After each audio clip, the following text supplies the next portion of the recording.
There is a rather shocking development in an equally shocking and brazen theft of $20 million worth of gold stolen at Pearson Airport in Toronto.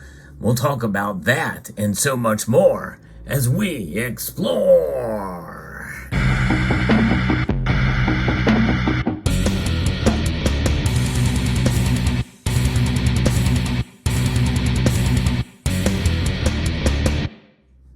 For those of you who've been following my channel for a while, you know that I like to post videos with the latest news regarding precious metals of all sorts.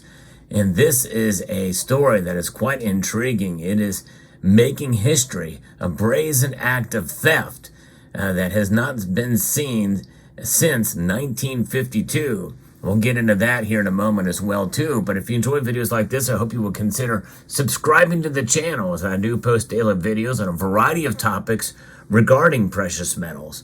And I hope you will consider pressing that thumbs up button as well. So I'm going to be reporting from an article here from the National Post about how the gold that was stolen from Toronto Airport was apparently not insured, according to Air Canada. And they also are denying any responsibility. And they are breaking their silence now on this big development. The cargo container stuffed with gold bars and millions of dollars in cash that was stolen from Toronto's Pearson Airport was not insured, according to Air Canada, as the airline denies responsibility for the shocking theft from its cargo facility. The airline has broken its silence on the alarming theft. The cargo container of $20 million in gold and $2 million in cash was taken shortly after it arrived on an Air Canada jet from Switzerland. In a statement of defense filed in court in response to a lawsuit by Brinks, a secure transport company. Most of us know Brinks. The airline statement obtained by the National Post adds details on the mysterious cargo, including that the missing gold was forged into 24 gold bars. And as you can see here, I don't have any bars in front of me now, but nonetheless, it's bars that were taken. And I think that's intriguing and quite different than if it was to be gold eagles, because those are likely more easy to track. If somebody's going to be selling a bunch of gold eagles, it's going to probably raise some eyebrows. But that's pretty interesting. We'll see. So they were forged into 24 gold bars. Air Canada denies any responsibility. Of course, you know, the allegations by Brinks of lack security and negligence in allowing the cargo to be collected by an unknown and unauthorized person less than an hour after arriving at its warehouse on the periphery of the airport. The airline alleges Brinks shipped the cargo without declaring its value, without insurance, and without paying extra for additional security. Those are some pretty interesting developments with the ultimate confidence that it was going to be fine. You know, how often does this happen? Well, not since 1952. Brinks Switzerland Limited did not request from or pay to Air Canada for any insurance with respect to the cargo carried under this airway bill, nor to Air Canada's knowledge did Brinks Switzerland Limited obtain any such insurance at all, the statement of defense says. Brinks Switzerland was at all times a sophisticated party to the subject of contracts of carriage by air, it says. Brinks Switzerland elected for its own reasons not to declare a value for carriage and to pay a standard rate for AC Secure Services product, and to Air Canada's knowledge, elected not to insure these shipments. Bank Switzerland did so of its own volition and while fully aware of the consequences, they say. Despite disagreement on fault and compensation, both companies largely agree on the circumstances of the cargo's travel and that it is now long gone, disappeared. And the thing is what that means is, you know, if it was cast and forged into 24 gold bars, those gold bars can be broken down and they can be reconstituted in smaller bars and likely sold into the black market. And in reality, if it's 24 karat gold of any sort, like this 24 karat gold coin, that could also be done very easily. In fact, even easier in that regard. But pretty amazing. Now, if it's a gold coin like this, where the purity is not pure gold, it's going to be a little bit more of a testy situation. But my guess is it's probably pure gold. But alloyed gold is a little more difficult to move, and that may raise some eyebrows. And I guess in some sense that means that, you know, if you're stacking gold, maybe it's good to have it in this form. But these coins are common enough that likely, you know, if they do it right, they could get by without any kind of suspicious activity being noted if they sell just small quantities at a time. In April, Peel Regional Police announced the shock theft of gold from Pearson Airport after the shipment arrived on Air Canada flight from Zurich, Switzerland. It was soon evocationally branded as a gold heist, and with few details revealed, public information ran wild. And I remember at the time when it was out, I did a video on it, and, you know, it was pretty big news. Definitely history making. The gold has not been found and no arrests have been made. It's one big mystery, except for some of these little details we talked about with the waybill and now this. In Air Canada's statement of defense, the airline says that Brinks booked space with Air Canada on the 14th of April for air transport of two shipments from Zurich to Toronto. One was for gold bars and the other for bulk cash. Transport was booked by Brinks for AC Secure service. Air Canada said AC Secure provides for special handling of high-value cargo and includes extra security, higher load priority, and shorter time for tender and retrieval of cargo. The airline issued two air waybill numbers to Brinks for the cargo, the airline said.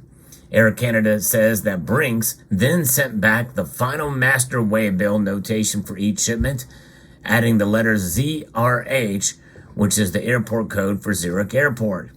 The consignee for the gold was identified on the waybill as the Toronto Dominion Bank.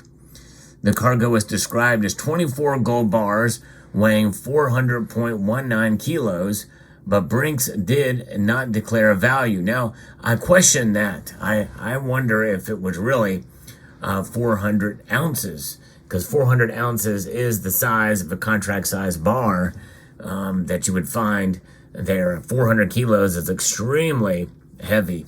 I can't imagine they would be that big. I could be wrong, but anyways, I don't think that's right. I think it's 400 ounces. Brinks did not declare a value or an insurance value on either the waybill or the customs declaration, according to Air Canada's claims. The consignee for the bank notes was identified on the waybill as Vancouver Bullion and Currency Exchange. That's interesting. Okay, Vancouver Bullion and Currency Exchange. I wonder if that's a dealer. I don't know. I can imagine a massive dealer if that's the case, dealing with this stuff. That's fascinating detail. I don't know what this agency and this organization is. That cargo was described as 3 pieces with a gross weight of 53.18 kilograms. There was no declared value for the currency either, the defense statement says. Well, if that cargo is described as having a weight of 53.18 kilograms, I wonder if that includes the bars or not. That would throw off this other statement where they said it was 400 kilos per bar. Unless all of the bars described together weighed 400 kilograms, which is possibly the case as well, too. There's no declared value for the currency either, the defense statement says. And its claim, Brinks said that the banknotes totaled $1.945 million and were shipped via a Swiss bank called Raiffeisen Schweiz, and that the gold was shipped by Valcambi SA, a precious metals refining company in Switzerland, valued at more than $20.4 million. So there's even more information here that we're getting here on hand about what kind of gold it was. It was Valcambi bars. Pretty interesting indeed. The cargo covered by both waybills was carried, apparently sharing one cargo container from Zurich to Toronto Air Canada flight AC-881, departing and arriving on April the 17th. So there it is. So even more of these little details that are coming out, they give us some insight as to what is behind this and how the theft took place and the time frames. The Brinks lawsuit claims that the shipment was easily stolen because of lax security by Air Canada and its cargo handling facility. It describes the heist as being as easy as walking into Air Canada's cargo facility, showing a false waybill, and leaving with the cargo, according to Brinks, a lawsuit filed in court. It was gone 42 minutes after it was unloaded from a plane and transferred to a warehouse, according to information. The timing of the theft is not addressed in Air Canada's defense, nor does it deny Brinks' outline of how it was stolen. Although the airline explicitly denies security lapses at the Air Canada cargo facility from where the gold was boosted, but it does not directly address details of Brinks' complaints of the cargo's handling once it landed. U.S.-based Brinks is trying to recover the cost of the stolen goods from Air Canada. Brinks contracts often promise to reimburse any losses to their clients.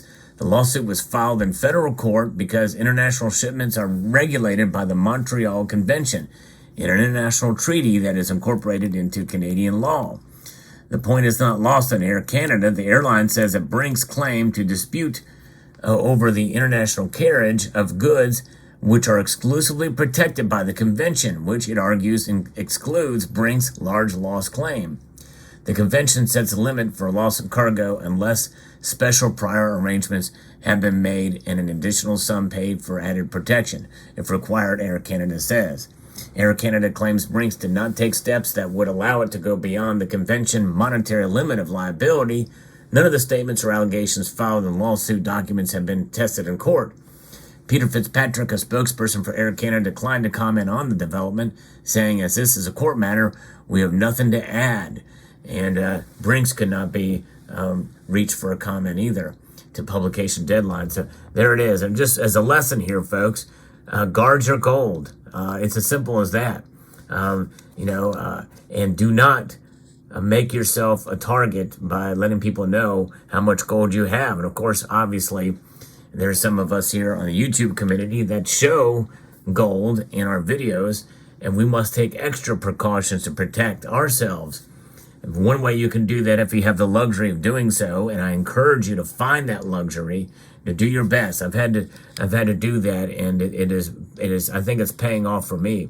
Is to store it off-site with the party that you trust. It is counterparty risk, but it is if you have the right parties are involved, that risk will be minimal. If you're going to have access to it and the like. But if you have single party risk and you store it at home, make sure that your property is well guarded with security systems and surveillance that covers every inch of your property in and outdoors. That is triggered and can be protected if the grid goes down. Very important.